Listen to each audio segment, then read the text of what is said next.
SHMACKEMAGOB! Hey man, it's another episode of All Killer No Filler, episode 2.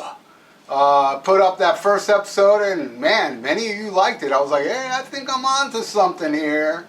So I grabbed 10 more albums that I felt are all killer no filler. If you disagree, please leave a comment below what songs you don't like off these albums that I think are perfect, that have no bad songs on them. Alright, I'm going to start it off with the final Thin Lizzy album.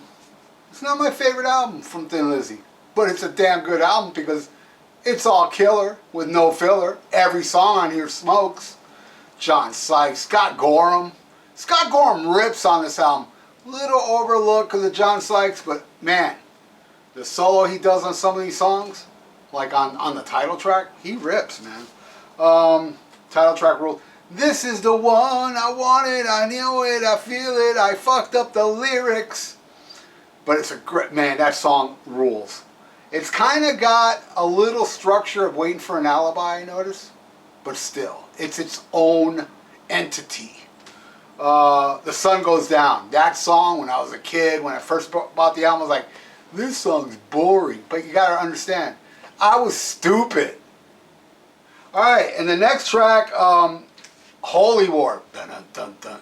If God is in the heaven, then why God let children die? If you don't ask these questions, then there is no reason why. Phil Lynott was a genius. And I love that guitar where you got dun, dun, dun, dun, dun, dun, dun, dun, dun. God, it's fucking amazing. Then we flipped the album over to dun, dun, dun, dun, dun, dun, dun, Cold Sweat, man. What a fucking song.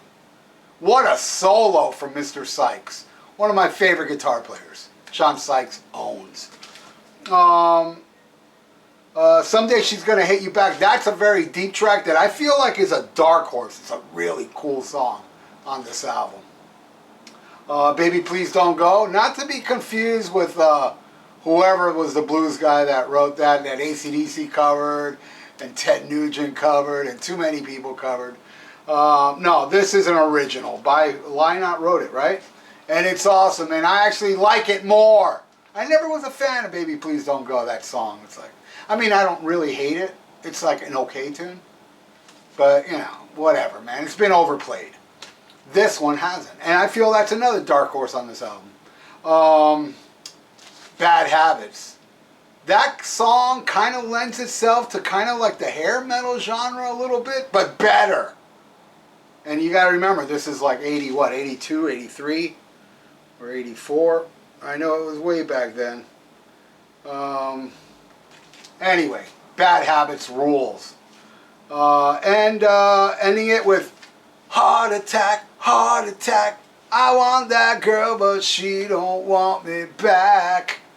All killer, no filler. Thunder and Lightning, amazing.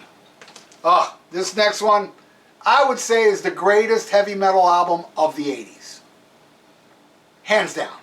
And my favorite band of the 80s. Melissa, the first full length of Merciful Fate. This whole album is just a game changer. Wasn't the first thing I heard from them. I heard Merciful Fate, the EP, before this even came out. But my God, what a mind-blowing album. Evil, probably the best song on here. Curse of the Pharaohs. Into the Coven. At the Sound of the Demon Bell. That's just side 1. And side 2, it's only 3 tracks, but 3 amazing tracks. With Black Funeral, my God. And the epic, I think 11 minutes? Satan's Fall. The amount of changes this band puts, I mean, that's why they're my favorite band with Black Sabbath. There's no band I can think of that can cram so many riffs in a song and make it work with all the crazy changes. Satan's Fall, man, is so metal, and right in the middle of it, it goes into this little tiny section of, it almost sounds like a 50s song, like a doo-wop thing. Oh, my secret lover is July. That part, man, and then bam, back into the heaviness. And of course, the title track, Melissa, which I prefer. I bought this album. This is a reissue, a yellow and black streak album. because it didn't contain the vocals they added on the reissue. I guess it's because I've grown up with this album without that extra vocals where he's going, oh, Melissa, during the solo. It's like, oh, it just bothered me. So, you know, that version, I would call that a filler. Not this one, because they reinstated that part, which I have on CD. Fuck, Merciful Fate. It just doesn't get better than this. It can only be tied by Sabbath, that's all I can say. All right. Well, this one is, I mean, I love Them and Leave Them. You know, I've seen people complain about Love Them, Leave Them, See You in Your Dreams. See You in Your Dreams. I'm not too crazy about that song on the solo album. It's okay, but I prefer this version. And I love this. This is not in order, but I know it's I Want You, Take Me, Dr. Love, Baby Driver. I'm not saying this in order. But every song, man. Calling Dr. Love, Ladies Room, Mr. Speed, Hard Luck Woman, my favorite Kiss ballad. This is a perfect Kiss album. Trying to think if there any other Kiss album that's all killer, no filler. Yes, there is. And I will not say it because I'm only using one band per video, so there'll be a future Kiss album on one of these all killer, no filler deals. Need I say more? Come on. Come on. Every song on here.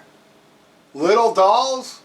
I hear people say, if one for Little Dolls, it'd be perfect. Lay off the crack. Little Dolls rules. This whole album, and look, it doesn't have the track listing, but it's embedded in my DNA. I'll tell you right now, man, the track listing, without looking at it. But there's no tracks. This is like the reissue one. All songs rule. Over the Mountain, Flying High Again, You Can't Kill Rock and Roll, Believer, Little Dolls, Tonight, my favorite Ozzy ballad, SATO, and the amazing Diary of a Madman. Perfection. All right, here's one that everybody, it is very popular. It's a very popular one, and a lot of people do praise it, but then there's a lot of people that want to be countercultural and say, it's not that good. Get the fuck out of town. Master of Puppets is a master of pieces. Masterpiece. See what I did there? It wasn't that good. I understand. I can't hit it out of the park every time, but it's a masterpiece, okay? Battery, the title track, the thing that should not be. Dude, that song, the way it grinds. Fuck. Sanitarium, my favorite part of Sanitarium. Listen, damn it, we will win. Disposable Heroes. Man, back to the front. I was born for dying. Leper Messiah. That's the one I've heard a couple. Well, it would be perfect if it wasn't Leper Messiah. Get the fuck out of here with that bullshit. That song rules. Orion is my favorite Metallica song ever. I know it's an instrumental, but there's just something about that song. The way it starts, that build up and that, those riffs and that what Cliff does in the middle, mind blowing. And then just to knock your ass out, Damage Inc. Damage Incorporated. Bam, bam, bam, bam, bam, bam. Man, fuck it on, fuck it, raise it back. Come on, man. Stop fooling yourself. It's okay to say I like Ride the Lightning better and I like Kill 'Em All better, but if you think this album sucks and you like Metallica, you're lying like Paul Stanley. All right, now this is one I'm excited, so excited to say it has Killer No Filler, because the people that bitch about this album, seriously, I don't get it. I really don't get it. Now, mind you, this ain't my favorite album from this band, but this is a band that has no filler. With Diamond David Lee Roth. Yes, I know a lot of people out there, their excuse, I love this one. It's got too many covers. Really? Really? The covers? Have you heard the original versions of these songs, it sounds nothing like what Van Halen did. They Van Halenized it. Where Have All the Good Times Gone? Great song from the Kinks. I like their version. But it's nothing. Van Halen did it differently, completely different. Hang 'em High, that's an original that rips. This ain't in order. Track list is not in order. I know it's Secrets, but I think before Secrets is Cathedral, that dun, dun, that was weird shit Eddie does on guitar. I saw him do it on the Fair Warning tour, and saying, dude, that sounds like a fucking keyboard what he's doing. I remember that. I saw that before this album came out. Amazing. Secrets, unbelievably awesome. The lyrics that Dave wrote on that, come on, really? Sammy Hagar can't write lyrics like that. Up for Breakfast, Sucker in a 3-piece, get the fuck out of here. Sammy Hagar sucks. Diamond Dave rules. What else we got? Intruder, which is a song that really wasn't supposed to be recorded. They needed extra music for the video for Oh Pretty Woman, so they just went in there and did this fucking killer fucking song. I love that shit. It's like Sunday Afternoon in the Park, but heavier. Oh Pretty Woman, great cover, way better than Roy Orbison, and I love Roy Orbison, one of my favorite singers actually. But the way they did it with that swagger, forget it. All right, now here's the one. Dancing in the Street. Did you know that Dancing in the Street was actually a song that Eddie wrote? That they convinced them to add the melody and lyrics to Dancing in the Street to a song that Van Halen wrote. So how can that be a cover? It's not a cover, man. It's a Van Halen song with the melodies of another song and lyrics of another song. And a lot of people don't like that. I love that song. It's just a feel-good, fun tune. Love it. Little guitars. That dun dun dun dun. The intro sounds like two guitar players, but it's just one guy. Eddie Van Halen was the greatest goddamn guitar player ever. Period. Not just according to me, according to science. Then the Full Bug, right? Or, I don't know. I think it's Big Bad Bill is Sweet William Now. Now that one, jury's out. I never heard the original version of that, but I love it. I remember when I was a little kid, I didn't like it much. I just thought it was a little too, primitive, but I love it now. And it's got Eddie's dad doing the clarinet solo, whatever he's playing, it's phenomenal. It's just a fun song. It's a beautiful, fun, good time song. And I can understand how some of you hate this because you hate having a good time. You just love sucking. Then the Full Bug, my favorite song off the album, which happens to be an original track. Best Part of a Man, ripping song. And Happy Trails, which is just them doing Happy Trails. It's fun. I love it. Nothing wrong with that. I don't dislike that track. I love every track. And I will tell you this. I like every Van Halen album before this one more. But I still love this. I think Van Halen 2 and Diver Down are the best summer albums to listen while you're kicking back on the beach, looking at the chicks in bikinis, listening to Diver Down. It makes life complete. This album is phenomenal, and I don't give a rat's ass if they did a lot of covers. I don't give a flying fuck. This album rules. Zero filler, all killer. Alright, now this one is universally, everybody knows, this shit is fucking perfection. Come on. Do I even have to read off the track listing? There's not a bum track. This is a game changer. This album has aged well. The production is unbelievable. I don't get tired of More Than a Feeling. I can listen to this one any day and still love it. Just the sound, the musicianship, and the songs are perfect. Smoking. Foreplay, Peace of Mind, probably my favorite. Oh, Jesus. Smoke, Hitch a Ride, Something About You, Let Me Take You Home Tonight, Rock and Roll Band. Come on. Come on. I mean, I understand some of you elitist fucks that hate corporate rock don't like it, but I ain't talking to you dimwits. I'm talking to you Boston fans. You know what I'm talking about. This shit's awesome. Yeah. Alright. This next one, it is... Come on, man. How can you not say this is a perfect album?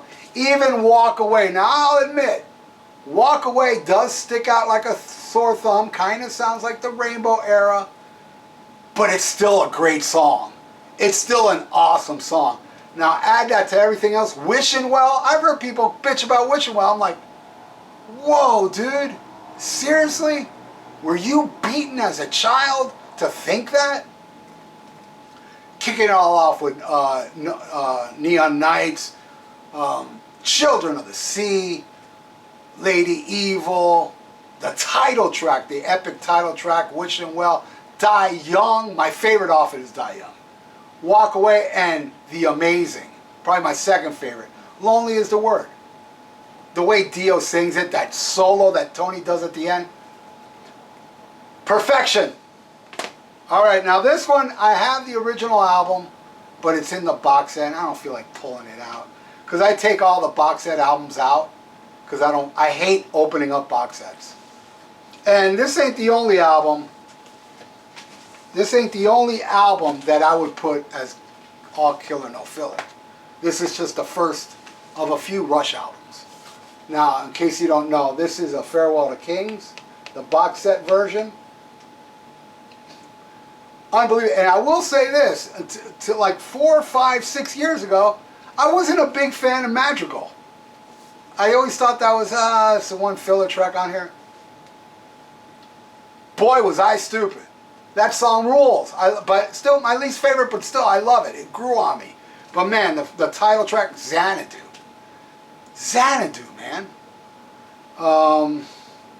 Closer to the Heart's beautiful.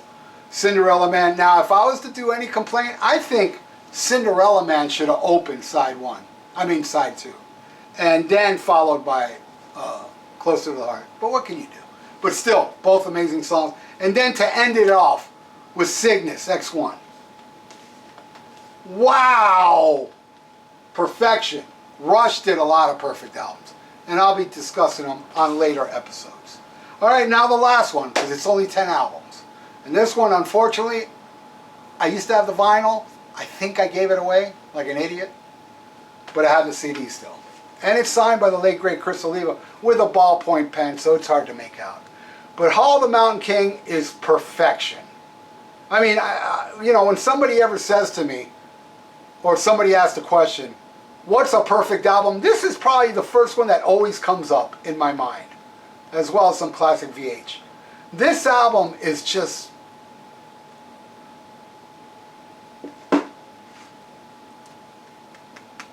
24 hours ago, Jesus, to open up with that.